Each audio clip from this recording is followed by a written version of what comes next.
In this video, we're talking about how much can you make wholesaling houses when the seller wants $2,500. Stay tuned.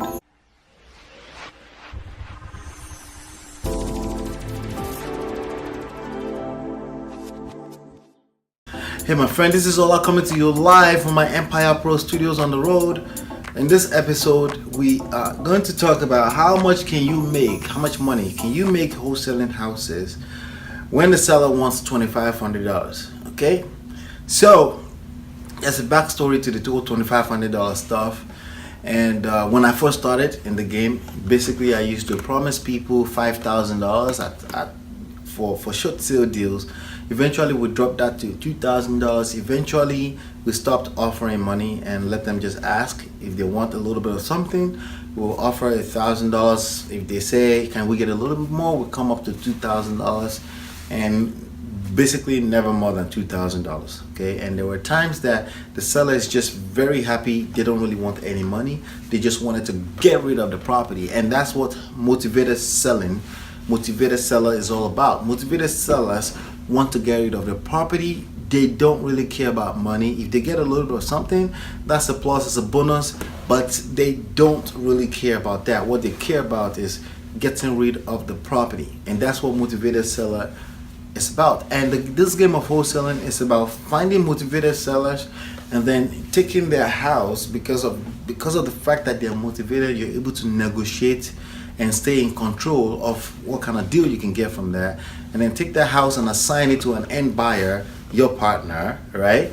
And for a fee. Okay, and that fee can be somewhere around the 10% of the after repair value of the property. So a $200,000 home, you can make $20,000. A $400,000 home, you can make $40,000. $800,000 home, you can make $80,000, and everything in between, above and below, you can make as low as $500 from a wholesale deal. You can make as much as, I know from experience, you can make as much as $82,000 from one deal. All right, so that's how that works. But let's get into this question and dissect through it and see what this person is looking for with regards to $2,500. Okay, so that's my backstory, love-hate situation with $2,500. Okay, so he says, newbie here, I'm looking at a property that has $7,500 in delinquent taxes. She's willing to take $2,500 for the property. However, buyers would be responsible for the money. Hold. Is this something I should pursue further? Okay. So there's a $7,500 tax bill on this property that needs to be paid. The seller wants $2,500. So you have to come up with $7,500 plus $2,500.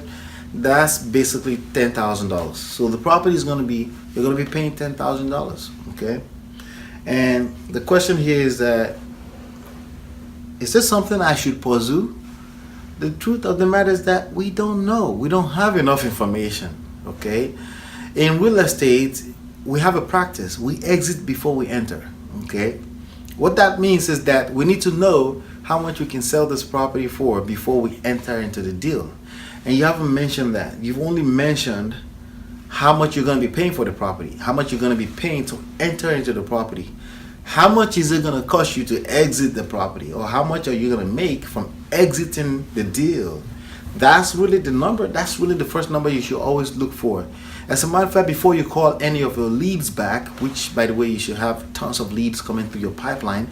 If you don't know how to get leads coming through your pipeline, go to smartrealestatewholesaling.com and download the book for free, and the book is my gift to you. There's also audible audio version available. There's paperback if you prefer to hand mark books. Okay, but anyway, if you have deals coming through your pipeline, none of this stuff is going to be an issue because you have options. Okay, so I always tell people to make sure you have deals coming through your pipeline. So how much is it going to cost you to exit this deal is the real question. Okay, how much are you going to get? How much are you going to get paid if you sell this property? Okay, there's a property A, right? How much is it worth in the market today? I don't care about how much you're going to be paying for it right now until I know that number. Because, I mean, you could pay $10 for it right now. Well, per what you're saying here, you pay $10,000 for it. What if you turn around and the property is only worth $8,000, right? Or, we don't know. So, okay, in that way, you're losing money. So the idea is to make money. You get into wholesaling because you want to make money. So at the very minimum, you want at least, if you're paying $10,000 for a property, you want that property to command at least $3,000, 30%. You need that at least before you can even look any closer. Okay, so that's the problem with this question. We don't have enough information. We need to know the after repair value, and we need to know the cost of repair. Okay, those are the first steps in wholesaling. Now, what we do is we multiply the after repair value with 65%. So if that property was worth $100,000 after repair, your offer starts at $65,000 and then start going lower from there. Because if that property needs $20,000 worth of work, then you have to deduct $20,000, the cost of repair, from that $65,000. So now your new offer is going to be $45,000. Are we making sense? That's how that works. So that's the offer. Now, if the owner wants $10,000 and it's basically the scenario I just gave you, that means you actually have room, okay? Because $10,000, the property you're going to be offering $45,000, and if you do all your due diligence, you're going to make money. Not only are you going to make your $10,000, you're going to make an additional, because between 45 and the price that you're paying, $10,000, because you got to pay $7,500 to taxes and $2,500 for the owner. So that's $10,000. So between $10,000 and the 45 maximum allowable offer, there's another extra $35,000 profit that you can make.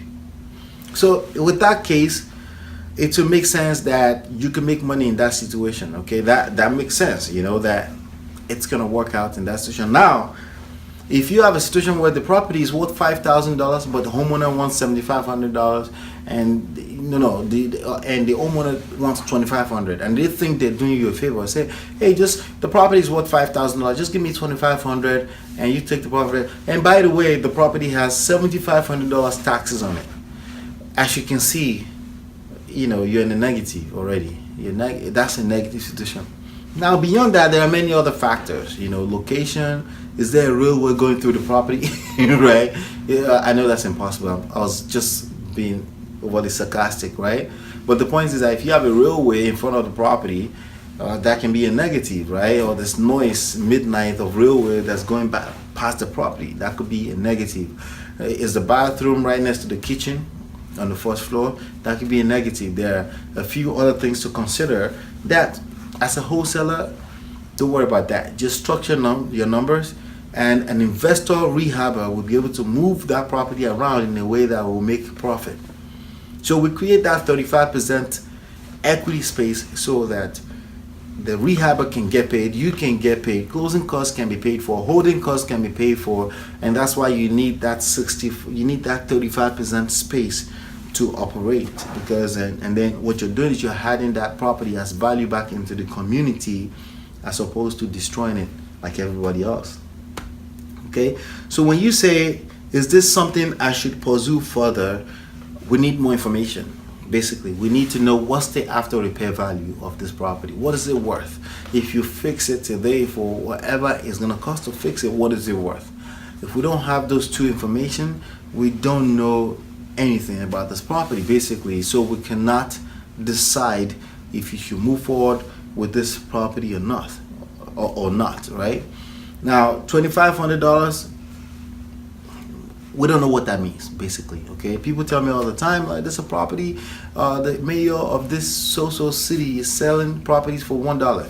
That means nothing to me. What is this property worth after the fact, after it's ready for production? What is it worth? The property is worth only $1 to them right now. That's why they're giving it to me for $1.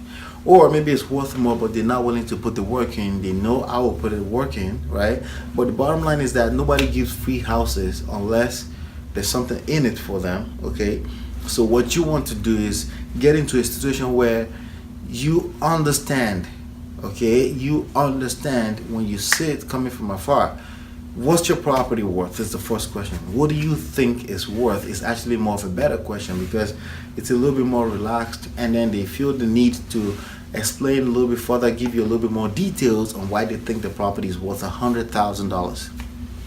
Okay, so that's a good and a better place to come from when you're looking at properties. I don't care how much they're asking, how much is it worth? That's what you care about. Okay, and you need to be doing this through a whole lot of properties. Okay, you need to be filtering through a lot of properties. So you need tons of properties in your pipeline. If you want to generate leads like that, that's something you want to learn inside of the book. It's absolutely free. SmartRealEstateWholesaling.com is where you can find the book. That's the title of the book. All right, so SmartRealEstateWholesaling.com. Hopefully you've been enlightened and educated. Don't forget to smash the like button and the thumbs up button, and comment your comments and your questions below in the box below. Now see you on the next one, and peace.